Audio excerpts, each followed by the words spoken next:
You've tuned in to the Top 10 Garden Show with garden expert Ken Lain. Join the conversation daily as he answers timely garden questions. Email Ken a question directly from your phone to his desktop through the web at watersgardencenter.com. That's Waters with 2 T's, gardencenter.com. Or visit face-to-face throughout the week where he can be found at Waters Garden Center in Prescott. Now welcome your host, Ken Lain. So I had started the show by explaining some of the bigger trees that are native that grow here. It's a great time to be planting trees. It's a second planting season. In the fall, your Midwest, they say autumn is for planting. Fall is for planting. Fall is for foliage.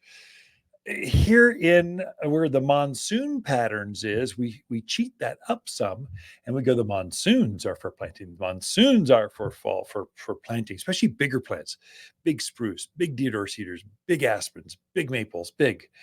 It's a great time because the humidity in the air is very helpful for plants. Plants don't just absorb moisture from the roots, they absorb it right directly from the air, kind of like orchids or bromeliads, some of these others, air plants. So it is a great time. It takes the edge off. It's easier for you. You can make more mistakes by doing that. But you really need three things when you're planting. I thought I'd just cover it. If you do an internet search, oh my gosh, you'll be bamboozled by what to do. None of it's good.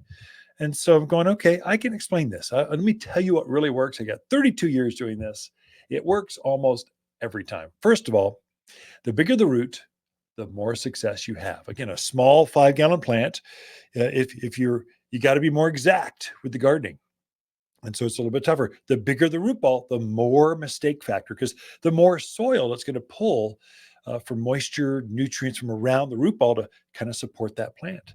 It seems counterintuitive, but the bigger it is, the more success you're going to have. The returns I get for failures is always small plants, or someone just planted it and ignored it and went on that road trip, RV trip for a month and a half, came back and it died. Okay, that's just total neglect. If you care at all, a bigger one's going to go better by far, but you still need three things. One, the size of the hole needs to be the same depth as the root ball that you're buying. So you buy a brand new, let's see, a Colorado spruce. It's got a 14-inch deep root ball, but you're going 3 times the width. So it might be 14 inches depth, but you'll go 3 or 4 feet out. Much easier to plant, to dig a wide, shallow hole than a real deep hole. That's a big thing that the internet kind of confuses you with. They go twice the depth, twice the width. No, same depth. And the width is 3 times as wide because the roots grow sideways. If you know that, just encourage it. Now, all that soil you dug out to dig your hole with, if there's any debris in there bigger than a golf ball, get it out of there. So rocks, roots, just old bricks, whatever's in there, screen that stuff out of there.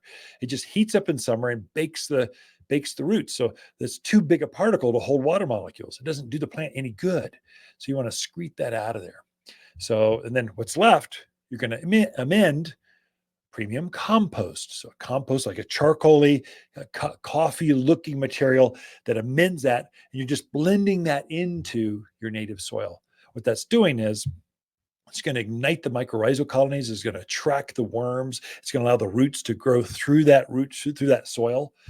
Otherwise, if you don't do that, you're going to water this plant one time, and that soil is going to turn right back to that hard, packed soil that you dug out of there, and the roots will have a hard time. So it's about 25% mulch to your native soil, or 1 scoop of mulch to 3 scoops of native soil. If that helps you, 25%.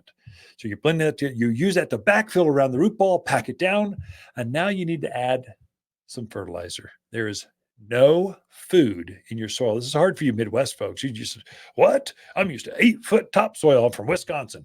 Everything grows. I can throw this microphone on the ground. It would grow. Not so here. And so here you need to actually, again, more care. You're going to need some more fertilizer. You're going to need some more nutrients. So you're just sprinkling a handful of 744 all-purpose plant food on the top of the soil.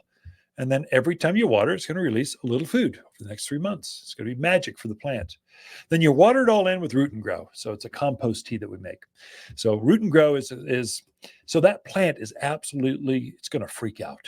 When you pull that thing out of the bucket, put it in your nasty soil, it's gonna not be happy. And so transplant shock is what we call it. So root and grow is there to make it kind of settle it down, help it soothe its roots so it wants to root out. And you're going to do root and grow every couple of weeks until you see, oh, new growth is coming out. Everything's happy. It's blooming again. As soon as you see new leaves, new roots are happening at the same time. So you know you got things going. At that point, you can stop using the root and grow. I tell folks, use it at least twice and keep doing it until you see the plant is stabilized. And then if it's a tree, you want to stake it because it's windy here.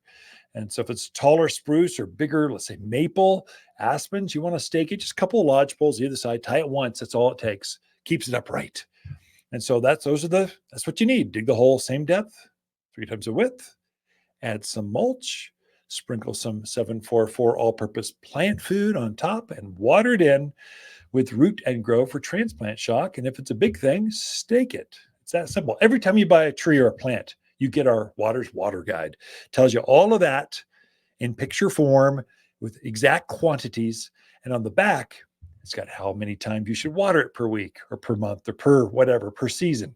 And so ask for that. Even if you didn't buy the plant from us, ask for it. If you even buy the box store, we want you to be successful no matter what with your plantings. We'll give you one free. That's how you plant at Waters Garden Center, at least.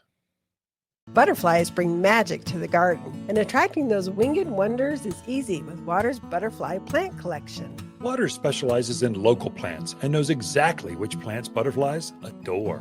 We create a natural, safe, and organic space for you and your beautiful butterflies. Visit Waters Garden Center at 1815 Iron Springs Road in Prescott. Or online at watersgardencenter.com. Smell the flowers that butterflies love and turn gardens into a butterfly paradise.